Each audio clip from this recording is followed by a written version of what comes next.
Awesome.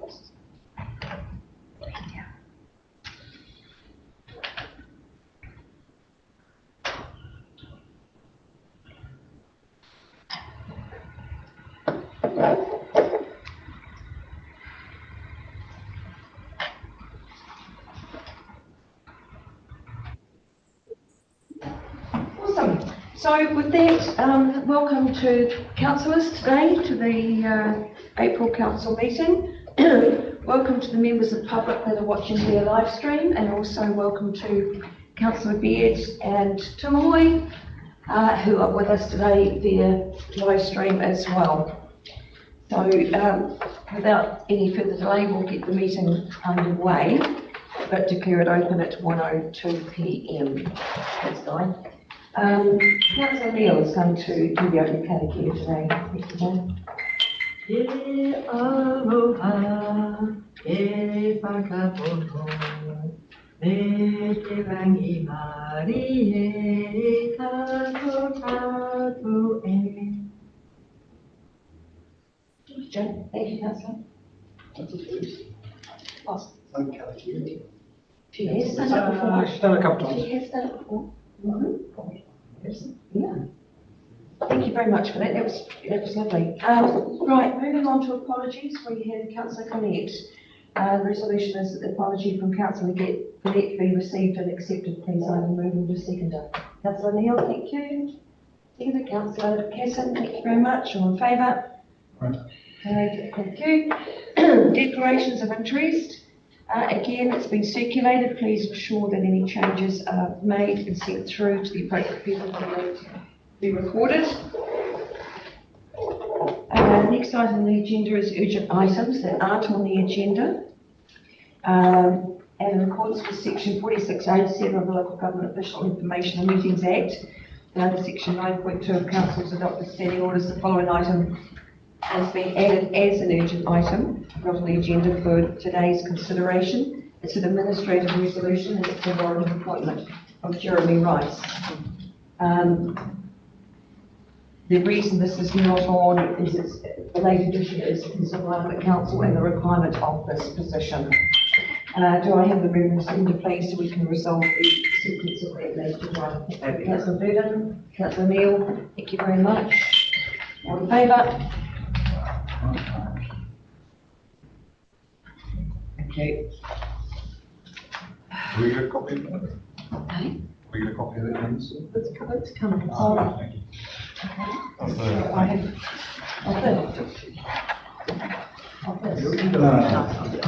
Oh, okay. So next item on the agenda is minutes of the meeting.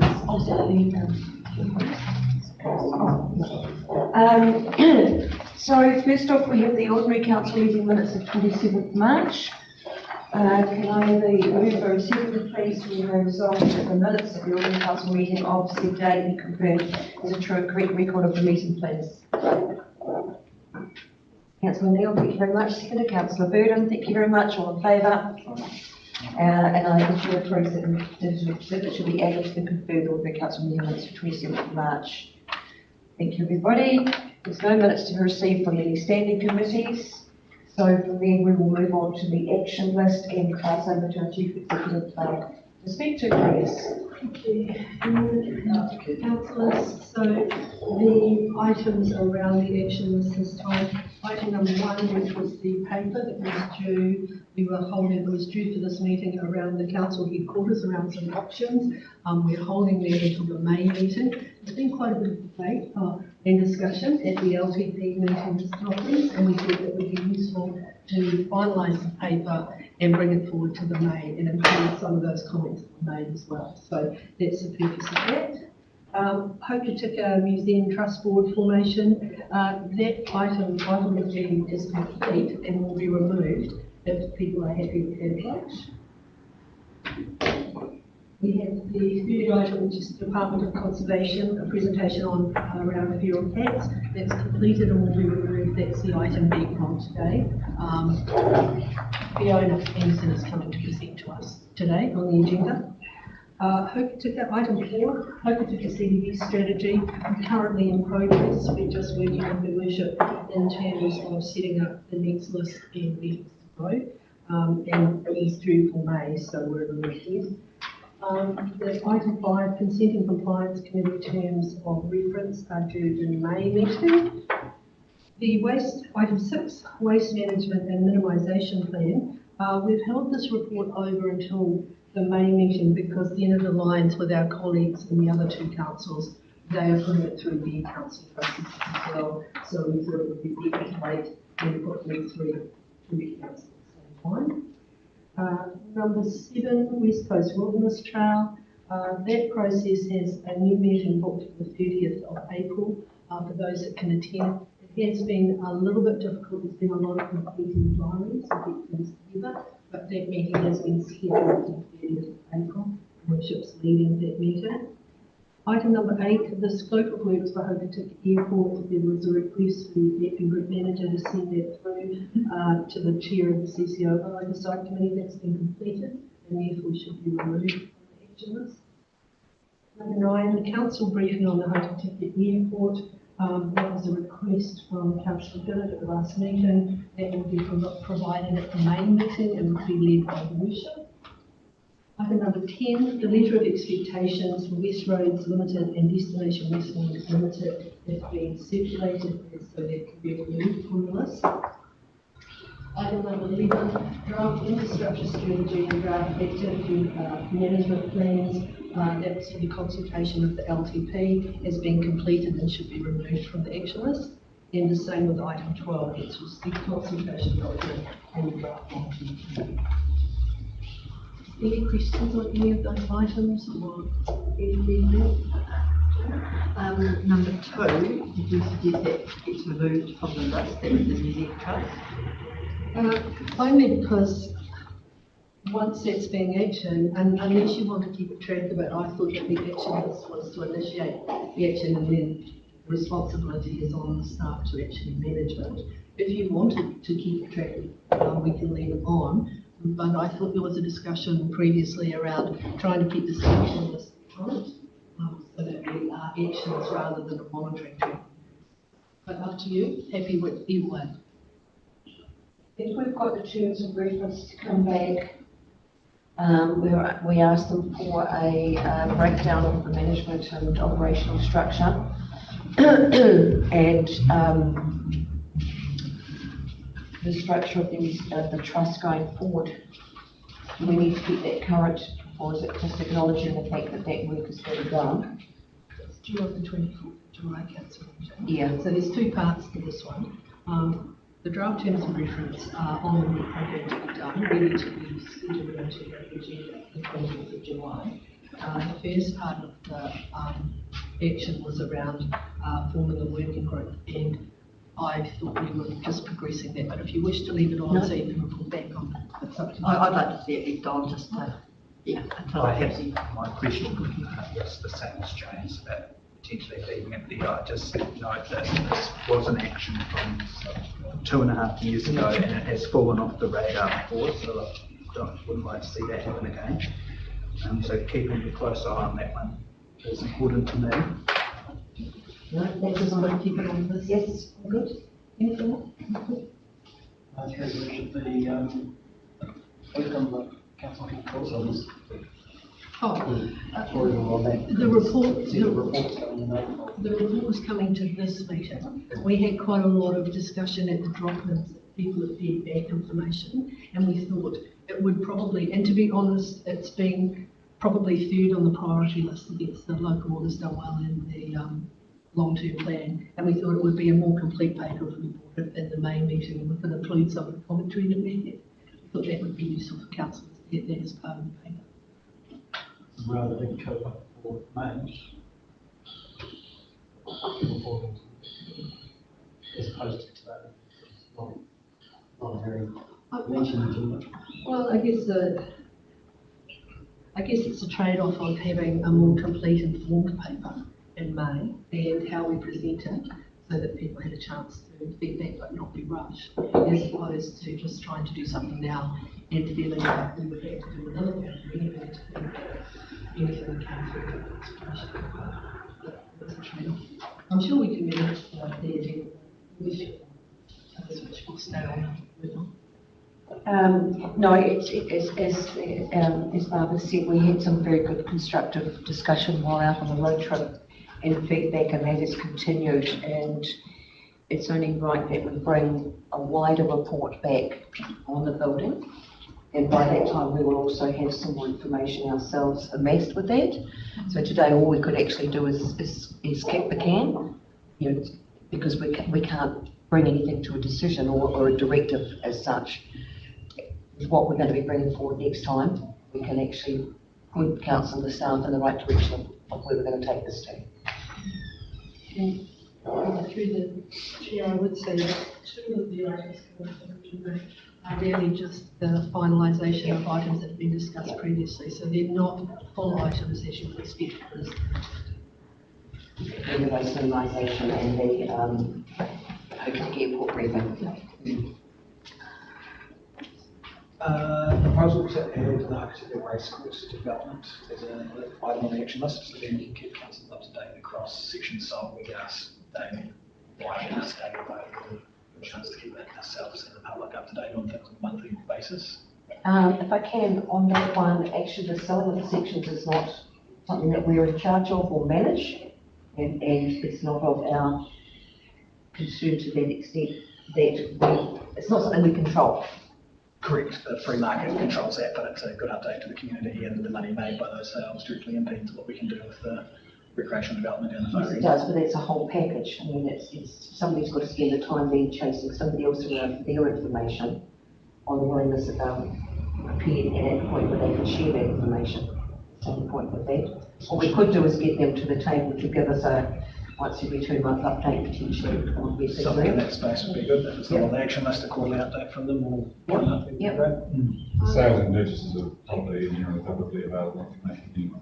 Once Yes, titles are issued, yeah. until titles are issued, it's And they're keeping it up to date on the board that's up there as far as once it's legally sold, the paperwork's been done, and it's occurred, and they're putting the update on there. It's just good marketing for Luke's. By- It's just good marketing to put a sold sign up, makes it look busier as well. Well, yes, but they're not actually put up, been monitoring that, they're not putting them up until such time as they've had the contracts done. Yeah, oh, we can't get rid of them. So we can talk to them.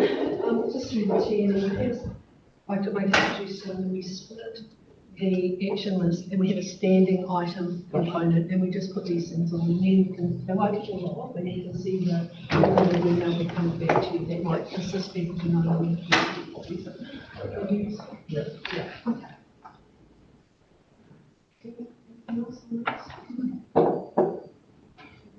Yep, okay. So everybody's happy with that, and there's no further questions. Discussion, can I have a mover and second, please? We may resolve that the updated action list from the chief executive be received, and the items noted are removed from the list. I have a mover and second. Councillor Monera, thank you very much. Councillor Phelps, thank you. All in favour? Thank you. Next item on the agenda is Fiona is here regarding the Department of Conservation update on the feral cats discussion that was held previously with the request from Wedgwick on coming back on tools to be used. You raised the concern of 1080 and other components, so please be seated, Fiona. She's just updating on what is and what isn't happening. So, thank you. And so I'm a Senior Ranger Biodiversity at Hokitika DOC. And the questions I got sent are we doing any cat control in Westland, first of all? We aren't doing any official cat control. We don't target cats at the moment in Westland. We don't have a big cat problem like they do on the East Coast. There's much higher cat numbers on the East Coast where there's a lot more rabbits and it's drier, and they have a bigger problem with eating wildlife like kiwi and kakariki. The only occasions where I can think that there would be any official trapping of cats would be if they turned up next to the kiwi sanctuaries in South Westland, And in that case, they use live cage traps, and they check it daily, and they take a photo of the cat, they scan it for a microchip, they put it out on Facebook to see if it belongs to anyone, and if it's clearly a feral cat, then they'll euthanize it. But there's only been limited, I mean, they haven't seen or detected on the camera network a single cat in the Okarito Sanctuary, so it's just too wet here for them to be highly successful at the moment. I mean, there are wild cats, feral cats out there, but we certainly don't do any control around the towns. We'll lend members of the public traps if they're having problems, and they're live capture traps. In other places like Arthur's Pass, there's the Wildlife Trust up there. They use live capture traps with a node that's attached to a satellite that tells you when it's been set off, so that they can they don't have to check them every day. They can just go out there and they know when they've caught something. So yeah, those are the tools that we are using. There's other trials going on in New Zealand with the goal eventually predator-free 2050 for eradicating cats on some of the sub-Antarctic islands, the Auckland Islands, where there's still cats, pigs and mice. And that would just be a great achievement for conservation if they could do that. And Stewart Island is also overrun with cats, and if they could get rid of cats off Stewart Island, feral cats, and they're working really closely with the community, that would be a major boost for conservation, and that potentially Kakapo could go back onto the mainland Stewart Island, and because they're quite limited by habitat, and that's where they got the last Kakapo from. So yeah. So in terms of at-risk areas in Westland, I wouldn't be too worried about your pet moggies. They'll be fine. Not going to do anything to them. Yeah. Is there any questions around that, or is there anything else you'd like me to cover? Is there a distinction between stray cats and feral cats? Like a town will have a lot of stray cats in circulation, and scavenge household waste, and then they might impact on wildlife around the town, but they can't necessarily go and... Yeah, that's right. Yeah, so there is. New Zealand has no overarching legislation controlling the management of cats, but we do recognise domestic cats, stray cats, which still depend on people, and feral cats are completely wild. Yeah.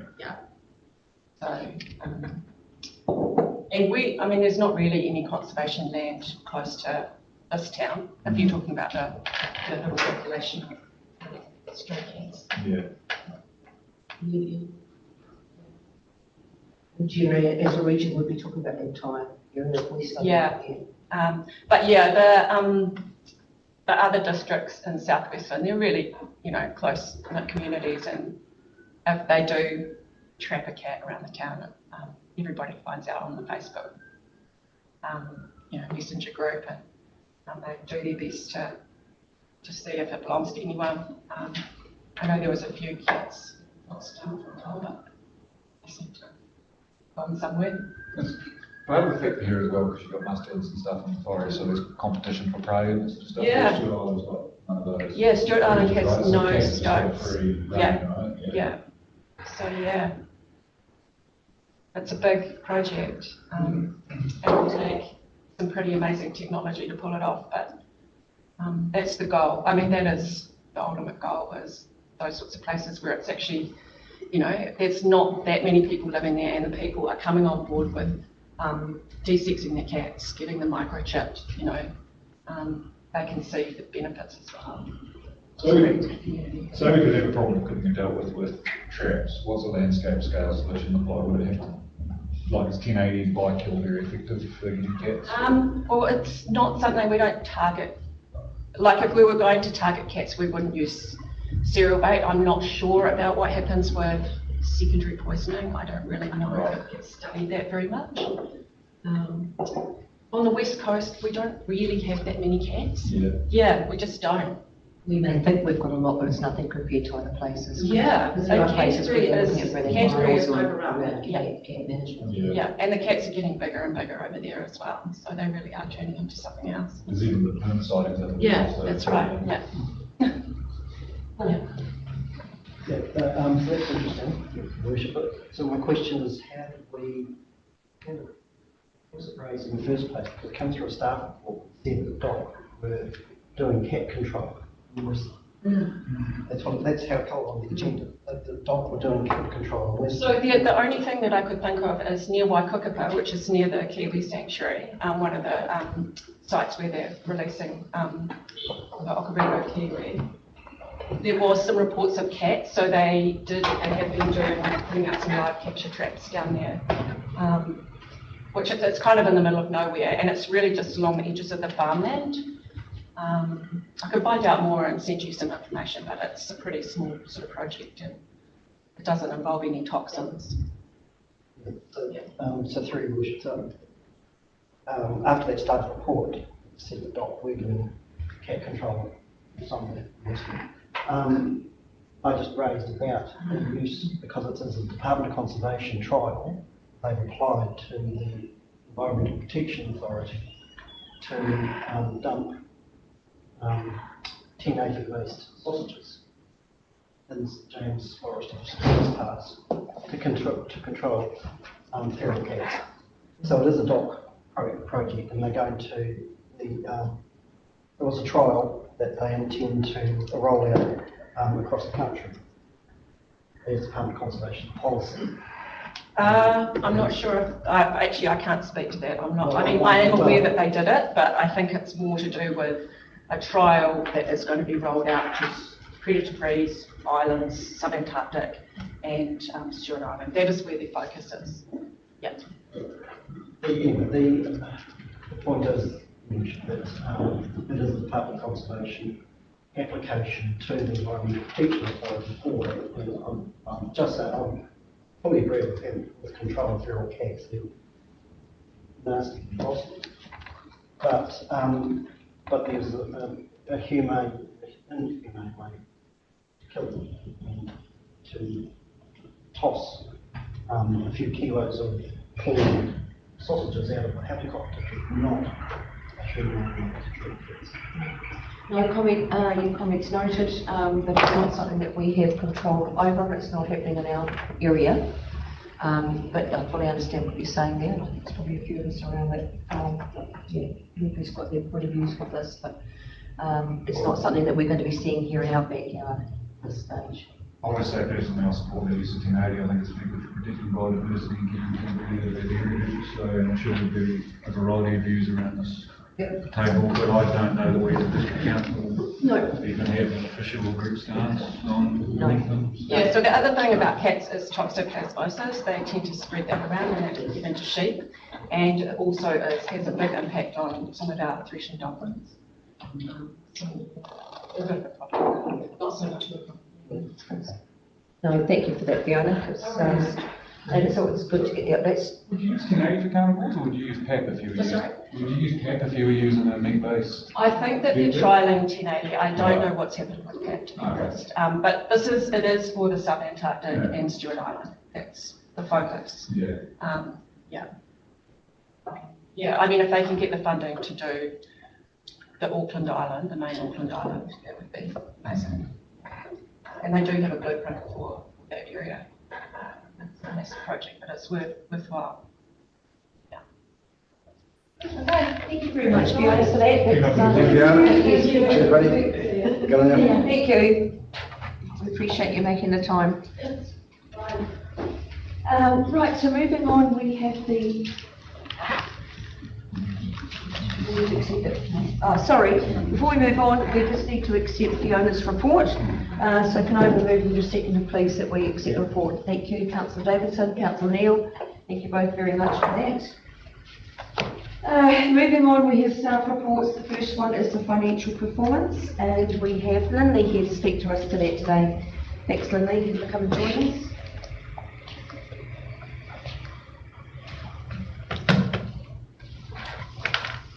Good afternoon, Your Worship and councillors. Through your worship, I present the financial report for March. I'll take it as read. Just one point to note, note 4 fees and charges, it's missing the last part of the sentence, apologies, and that should read over due to higher than expected tourist numbers and escalations. Apart from that, due to the short timeframe we had with an earlier meeting, the report is probably not as comprehensive as I would have liked it. And we are aiming for April report to have a better indication of the hope to be reviewed. But at the moment, we don't have that information. Apart from that, through your worship, I'll take any questions. Oh, is that your hand, Jane? No, sorry. Councillor Casey. Thanks, Natalie. Just pick up on your comment, it was on my questions around year-end estimations or estimates or predictions, whatever terminology you like to use. You're not in a position to give us a number or an estimate for where you Not at this point, no. I'd like to spend a little more time going through, looking at the budgets and speaking to some of the managers before we finalise hopefully more accurate. Yeah, come May, that works, draw an indication we can make it online. Yeah, we hope. There's always something that's going to throw a spanner in the works, but we'll do our best to get it as accurate as possible. Yeah.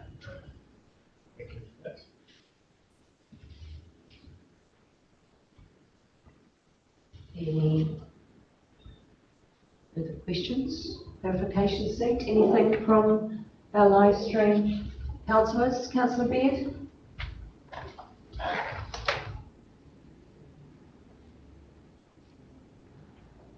Leslie, just through Madam Mayor, Leslie, the 141 demolition cost for Westland Racecourse, it wasn't budgeted for. It does say it was covered in reserves, but why wouldn't have we budgeted for demolition costs? Demolition racecourse costs? Yeah. I can't actually answer that. I know that the staff would have been aware of it, but they may not have been aware of the timing of it. Okay. So budgeted in this. We had that conversation last month, and I believe that was the timing piece where that was going to come in, and obviously it's all funded out of that money that. Oh, okay. So that was, I believe, what you all told us last month. Yes. Thank you. Any further questions? I scan around the table. What's clarification? Through your worship, so just to be clear, that demolition cost of racecourse covered by legacy fund provided Yes. by Western Racecourse. Yes, that is correct.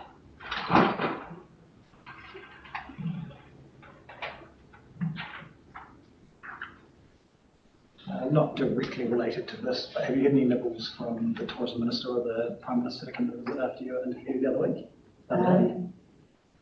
Watch this space.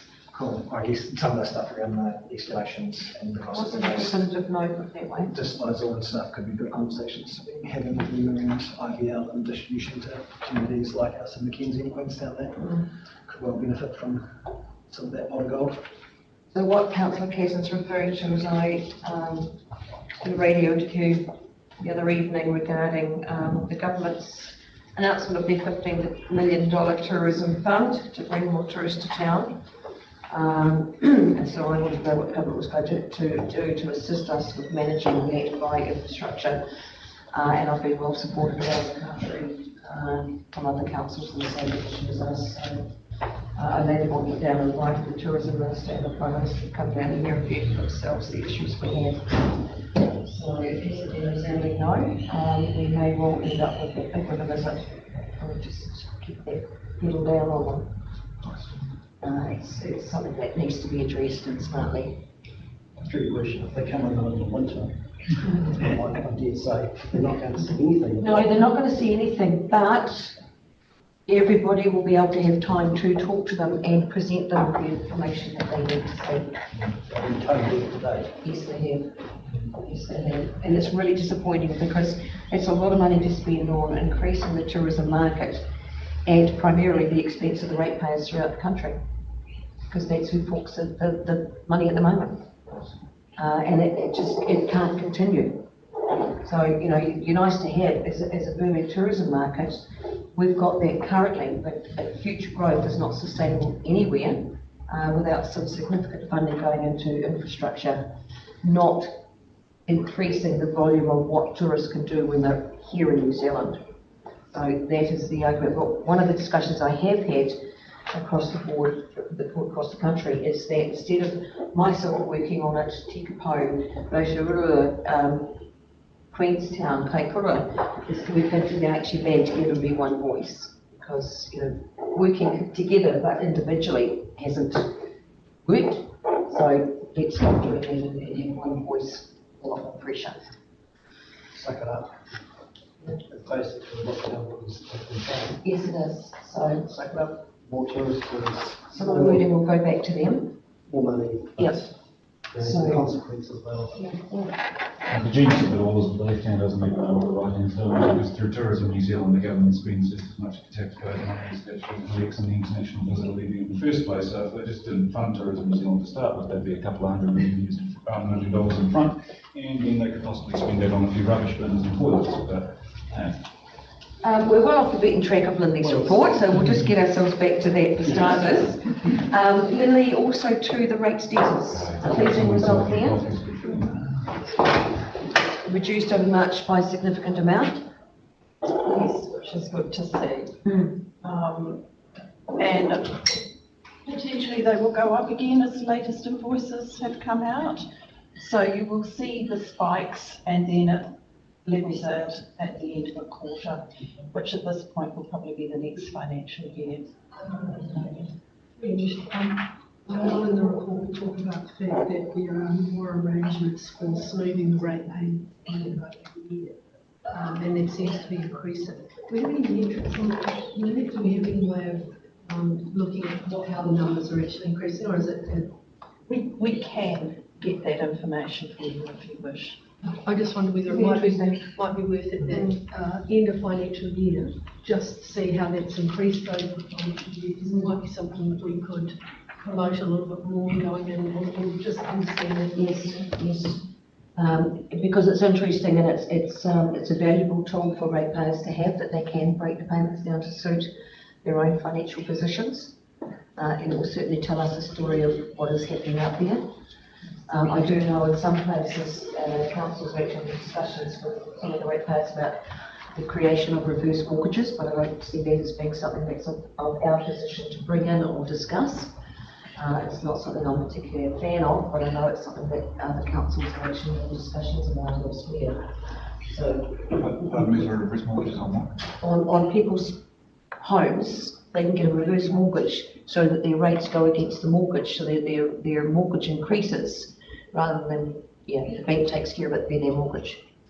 We do that through the debt collection process, it's the debt. It's at the end, it's the last resort, whereas some councils now are looking at other ways because they haven't got a good control of the debtors. And so they'll be looking at having discussions with the community leaders on that. So you will see something about that in the papers as we move forward. Or hear discussions of that, so that's what that has been talked about to manage. But it's, I don't believe it's something that we should be going to do. It's one of our business, it's up to them to manage, but. Correct. But so I've got nothing further for you, Linley. Has anybody got any other questions or points of clarification? Look forward to my update. Yeah. Lovely. So can I have a move and a second, please, so we can resolve to receive the financial performance report for the 31st of March 2025, please? Councillor Casson, I'll take Councillor Phelps this time, so it's on them. Thank you. All in favour? Aye. Thanks, Lindy, very much for that. Greatly appreciate it.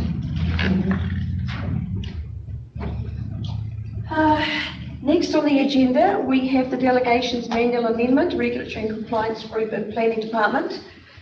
And we welcome Olivia to the table. Nice to see you here with us today. The floor is yours. Good afternoon, Mayor, councillors and ERE representatives. Thank you for your time. The Delegations Manual report has been prepared with a risk-focused lens to enhance clarity within the Planning Department functions. Section 26.3.2.2, sorry, that's so long, of the appendix includes provisions under the Local Government Act. These specific delegations are not currently included within the Delegations Manual, although they are currently being carried out by the Planning Department, except for section 31(9)B, which falls under the Transportation Department and will be excluded. I take my report as read and through the Mayor, welcome any questions. Questions please for Olivia. Through the chair. Olivia, I wonder whether you could just, the purpose of the changes of this is to provide an opportunity for the role that you have in the delegations. You have to be self-delegated down through the teams at certain grades. And one of the things that we've discussed, I thought the council would be interested in, is that while that occurs, there is a risk lens Olivia places over that, so she can keep a check and balance about as these sub-delegations go back down through the team, they're managed so that nothing is just left to that delegation, it's only left to that delegation. And I know that Olivia's also done quite a bit of work with talking about the HR implications, and there are very few in terms of this, but if there were any staff in future, any delegation changes around staff training or wraparound, we would be including that.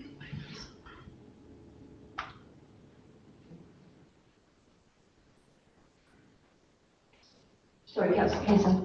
Thanks, Olivia. Just so assuming this brings us up to date with current practice, in line with recommendations and in line with what others are doing. Yes, that is correct. Additionally, it includes the fast track approvals bill that has come into place where there's currently no delegations, and we are expecting an application at the end of this month. Secondary to that, one on page 47, 26.3.2.2 other statutory delegations table. There's a yellow highlighted section there around council to consider the follow-up. Are we considering that today, or are we considering that at another time? Today, please. Apologies that it is highlighted. That was the part that I raised initially around the additional functions under the LGA that are currently not delegated, but we are undertaking. Thank you.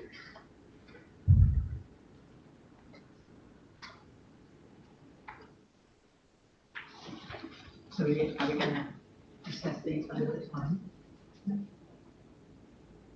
I think, Jane, the purpose of that is that Olivia's just highlighting that she's included it as part of these changes of the regulation, so that it's just another set. You wouldn't normally, the first set is related to one and the second set is related to a second delegation, but we've just put them together for making it a more streamlined process. There's no other reason.